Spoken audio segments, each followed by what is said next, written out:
Nebraska, January 1945. The prairie wind slices through the camp fences like invisible blades. Frost grips the tin roofs of the barracks, and every exhale becomes a small white ghost drifting into the morning air. The war in Europe still rages, but here, thousands of miles away, time has frozen along with the men behind barbed wire. Inside the compound, the first sound that breaks the dawn is not a shout or an order. It's the slow, heavy stirring of a wooden ladle against a steel pot. Sergeant William Miller, a farm boy from Iowa turned U.S. Army cook, moves with mechanical rhythm. The pot is enormous, its surface quivering with steam. The smell of hot oatmeal, sweet, earthy, and faintly metallic from the iron pot fills the freezing air.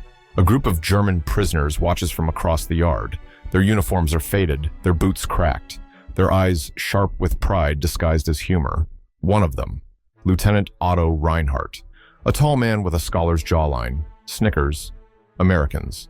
He mutters in German. They feed horses, then eat the same food. How fitting. His companions laugh. The sound is brittle, like glass breaking in the cold. Miller hears the laughter but doesn't turn.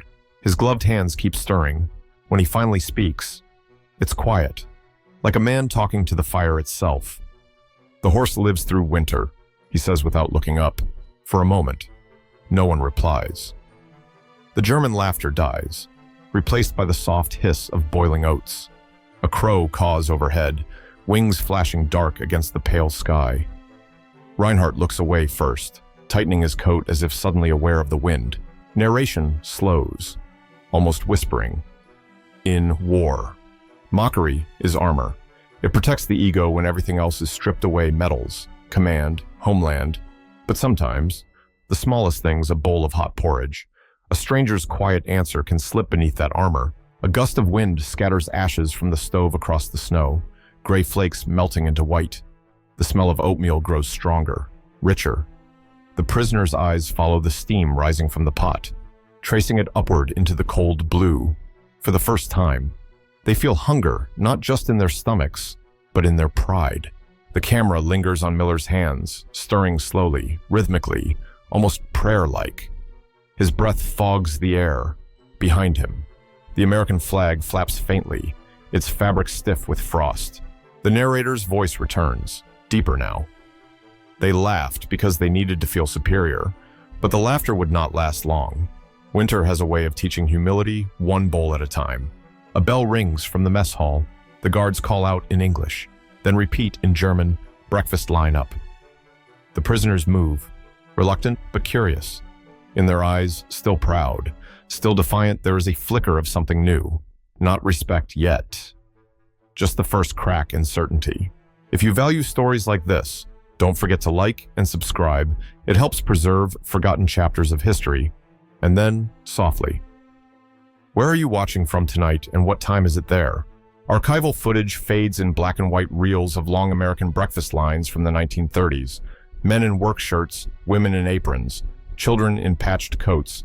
Each holds a tin bowl, waiting for a ladle of steaming oatmeal. The narrator's voice returns, calm and resonant. Oatmeal, the humblest meal of a powerful nation, before it fed prisoners of war. It had already fed the hungry of the Great Depression, while Europe armed itself with ideology and steel. America armed itself with bread, milk, and oats. The camera pans across a table in the Nebraska POW camp. German officers sit stiffly, spoons untouched, in front of them. The bowls steam in the morning light. The texture looks dull gray, simple, without flavor. To them, it's not food, but humiliation. Captain Ernst Vogel, once a logistics officer for the Wehrmacht, whispers to his comrade, "They live like peasants and still win wars." His tone is half wonder, half contempt. But then, the narrator cuts in, layering history over pride. From 1930 to 1940, America's Quaker mills in Iowa and Ohio produced over 2 billion pounds of oats, enough to feed both armies twice over. The power of the United States was never only in its factories. It was in the idea that no man, soldier or child, should starve. The scene shifts. Hands pour oats from burlap sacks marked U.S. Army Quartermaster Corps trains thunder through snow-covered plains. carrying crates of food, coffee, tobacco, flour, and oatmeal from farms to ports, from ports to camps. The scale feels endless. Every detail whispers the same truth. America's strength was built not on luxury, but on consistency. The narrator continues. In Germany, a soldier's ration depended on the front a hierarchy of hunger. Officers ate first, civilians last. In America, the same oatmeal was served to generals, factory workers, and prisoners alike. It wasn't delicious. It was democratic. The camera returns to Vogel's face. His expression has changed, less scorn, more curiosity. He studies the bowl before him, as if trying to decode its meaning. The steam rises between him and Miller, the cook, forming a veil of warmth in a cold world. A slow-motion insert, Miller ladling another scoop, his hand steady. The spoon gleams. In the background, a radio hums faintly, Glenn Miller's Moonlight Serenade, drifting through static. A brief, almost tender irony, an American tune softening a camp of former enemies. The narrator lowers his tone, almost like a secret. While Germany worshipped precision, America worshipped abundance. One made weapons to prove greatness, the other made breakfast to prove endurance. A guard passes by, checking lines. A young prisoner murmurs under his breath. If this is how they treat enemies, how do they treat their own? The question hangs in the air, unspoken, unanswered. Cut to a wide shot, hundreds of bowls lifted simultaneously. The camera pulls upward, showing steam merging into the cold sky, a thin white mist above a land that never ran out of food. Then silence, just the wind, and the faint creak of spoons on tin. The Germans saw poverty in those bowls. What they didn't see, not yet, was power. The kind that builds nations, not empires. The third dawn came with an emptier sky.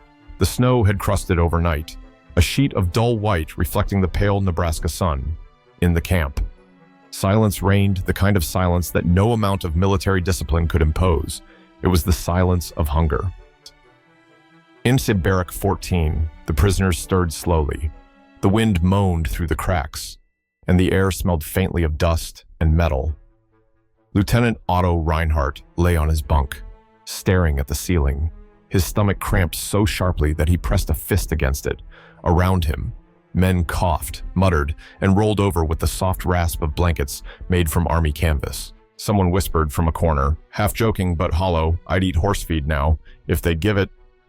No one laughed. The echo of his words died quickly against the wooden walls. At the cookhouse, Sergeant Miller lit the stove.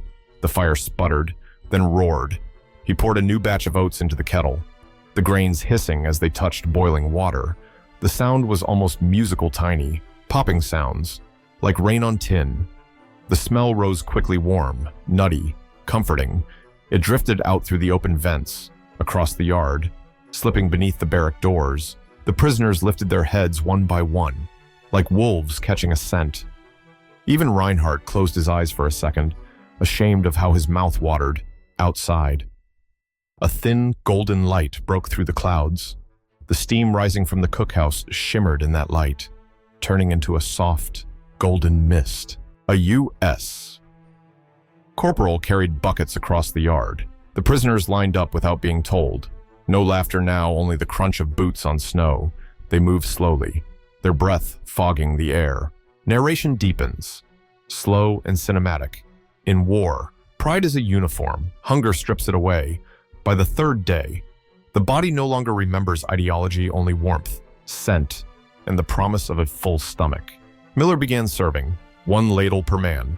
No words exchanged. The metal bowls clicked softly against each other, like bells calling for humility. Reinhardt took his portion.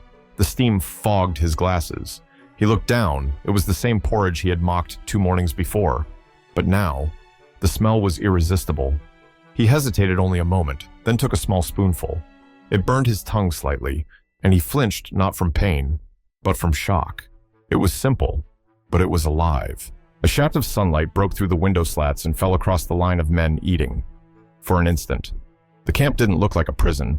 It looked like a winter morning anywhere in the world, men sharing warmth in silence. A guard noted quietly in his logbook, "Prisoners calmer today, no complaints. All ate."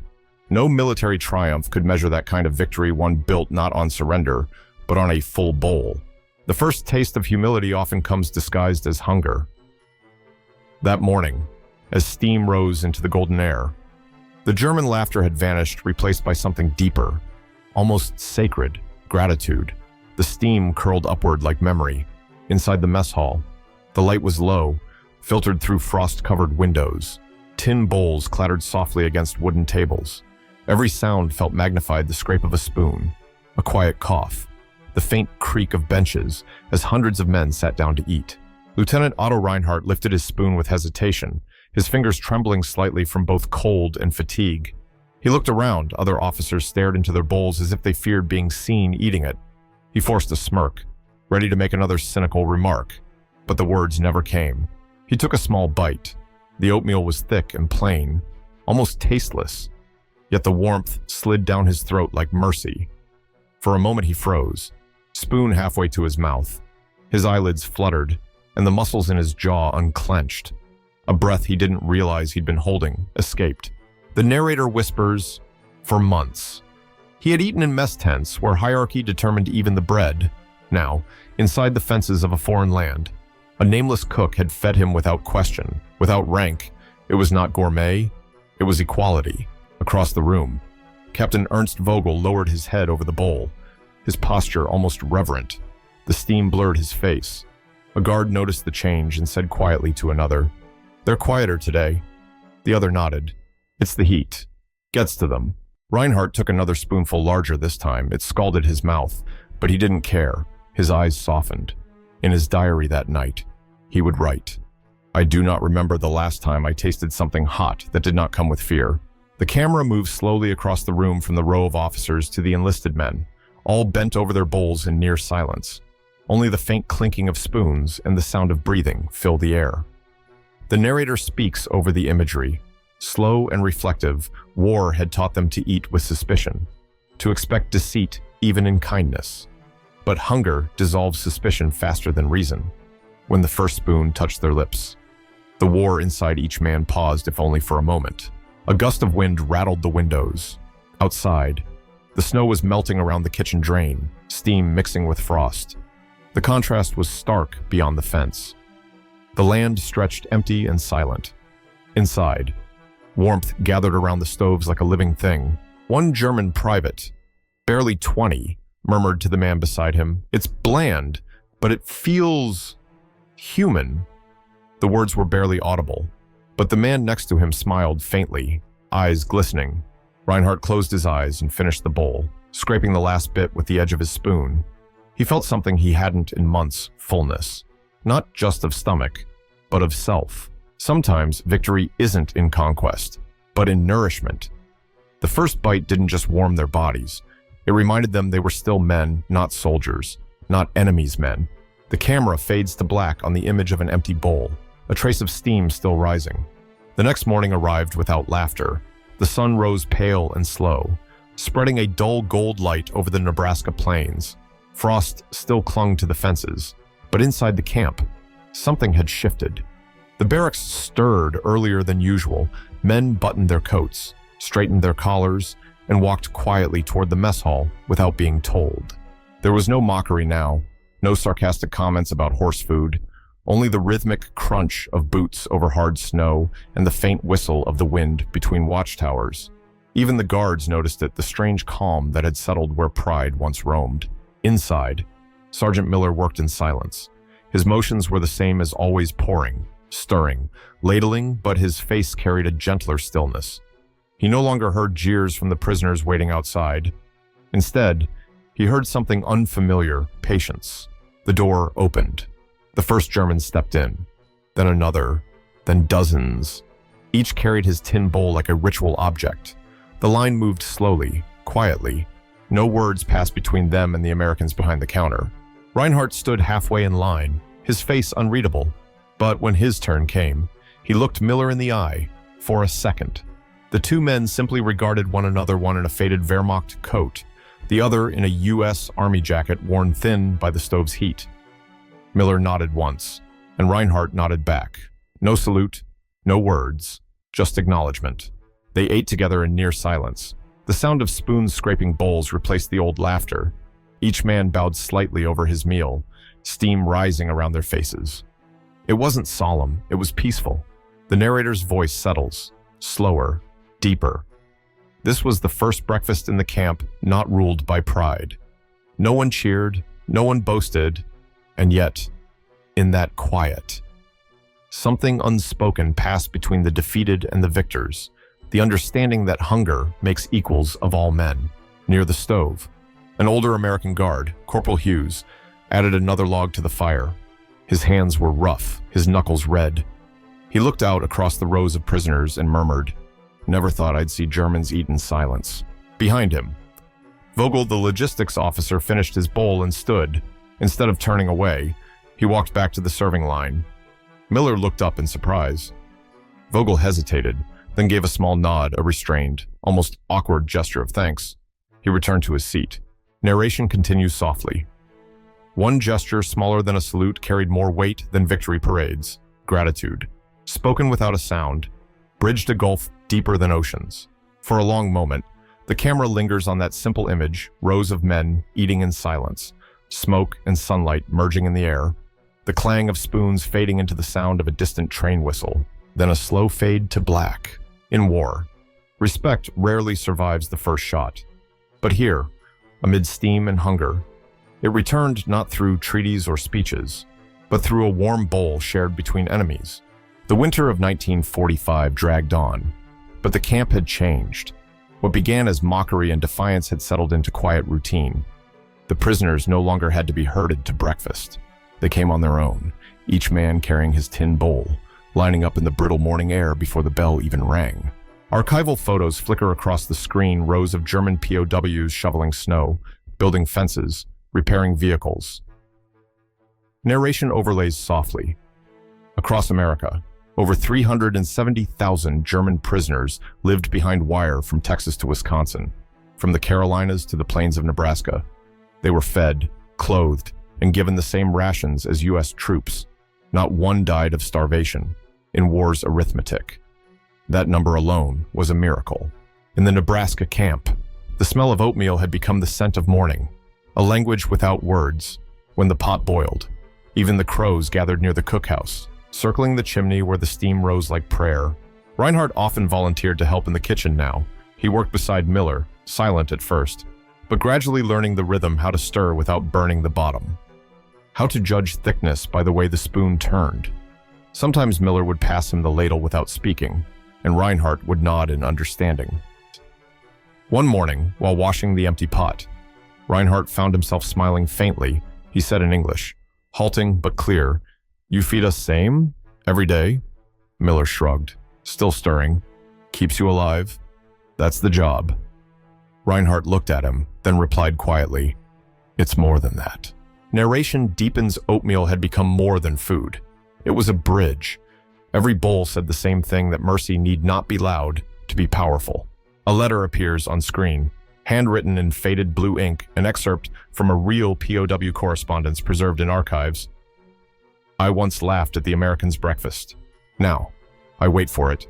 It tastes of warmth and peace. Tell mother, I do not starve here. They are not the monsters we imagined."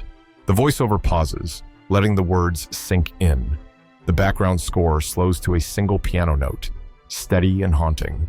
The camera cuts to a scene of Vogel sitting outside after breakfast, the steam of his breath mingling with the last wisps from the cookhouse. He writes in his notebook, "The enemy's strength is not in cruelty, but in order and kindness. It disarms more effectively than any weapon." Then the narrator turns toward the viewer. If you were in that camp, cold and hungry, would a bowl of oatmeal change how you saw your enemy? Could something so ordinary reshape belief? The music swells faintly, a mixture of melancholy and light.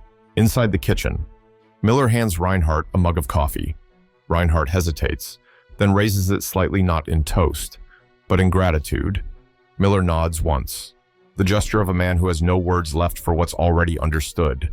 In those camps, no treaties were signed, no flags lowered, and yet, through something as simple as breakfast, enemies began to understand each other, not as nations, but as men who had survived the same winter.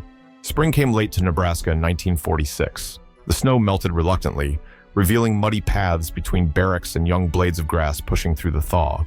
The war was long over, but the camp still held its rhythm morning bells, oatmeal, work details, letters censored and delivered late. Yet for the men inside, something irreversible had already changed. When the announcement of repatriation arrived, a hush spread through the camp. Home, the word itself, sounded strange, like something from another life. Some cheered, others stared at the horizon, unsure what awaited them across the Atlantic. In the mess hall, the last breakfast felt different. The familiar pot of oatmeal steamed one final time. Sergeant Miller stood behind the counter, his ladle moving slower than usual. The German prisoners, once defiant, now stood in neat rows, each holding the same battered bowl they had used for months. Lieutenant Otto Reinhardt stepped forward. His coat was patched, his face thinner, but his eyes had softened. When his turn came, Miller filled his bowl, as always. Reinhardt hesitated, then reached out a small envelope. Inside, a hand-drawn picture, a bowl, steam rising, and beneath it, the words in careful English handwriting, "Thank you for the warmth." Miller looked at it for a moment, his jaw tightening, then gave a small nod. Neither man said a word, but it was enough. Narration deepens. Slow and reflective. War changes men by what it takes away, but sometimes it also changes them by what it gives back, the taste of humility, the meaning of decency, the strange comfort of a shared meal. The scene shifts, a gray ship rocking in the harbor. German POWs line the deck, clutching small paper bags stamped U.S. Army rations. Inside, among soap, cigarettes, and chocolate, each man finds something unexpected, a small pouch of oats. Some laugh quietly, others stare at it in silence. Realizing the gesture for what it was, a message without words. As the ship leaves port, Reinhardt leans on the rail, the wind tearing at his coat. He looks down at the small pouch in his hands and murmurs, "This is what I will remember." Cut to post-war Bremen, 1948. The city is rebuilding scaffolds, dust, voices of hope. A small cafe stands at a corner near the harbor. Its sign, painted in both German and English, Haferschale, the warm breakfast. Inside, Reinhardt, now older, pours oats into a pot over a modest stove. The smell fills the room, familiar, comforting, honest. A young boy asks, "Why oatmeal?" "Papa." "Isn't it poor man's food?" Reinhardt smiles faintly. "Because the day I ate it," he says, "I stopped hating." The camera lingers on his face as he stirs. The same motion Miller once made in that frozen camp kitchen. Steam rises again, soft, golden, endless. Narrator closes, voice low and resonant. One bowl of oatmeal. That was all it took to turn scorn into gratitude, enemies into men. The war had ended with treaties and surrenders, but its quietest victory, the one that lasted, was served in the morning, with a wooden spoon. Then the screen darkens. In your life, what has been your warm bowl? The small thing that made you see the world differently. Years later, long after the camps had emptied and the fences had rusted into memory, the echoes of that quiet breakfast still lingered. History books rarely mention oatmeal.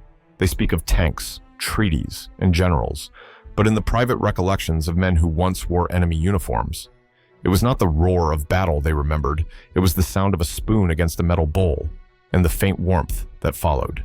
In the diaries preserved in archives, small details stand out. One former prisoner wrote, "I dreamed last night of steam rising from a pot. I smelled oats and wood smoke. I woke up and felt peace for the first time." Such memories carry no medals, no headlines. Yet they are victories of another kind, victories over bitterness, over pride, over the cold that once lived inside the heart. When the war ended, many German POWs returned to a homeland in ruins. Factories lay silent, cities hollowed, ideals shattered. Yet some carried back with them a strange inheritance, the memory of American mornings, of simple labor, steady meals, and dignity found in the smallest things. They had seen a country that measured greatness not by conquest, but by how it fed even its captives. Perhaps that is why, decades later, when those men told their children about the war, they spoke less of defeat and more of awakening, not the awakening of nations, but of souls. The steam of a morning meal, the silence between two men, the warmth that crossed a fence. Those are the quiet revolutions of history, unrecorded, but enduring. And somewhere, across time, that same question still waits to be answered. What is your warm bowl, the simple act that once reminded you of your own humanity?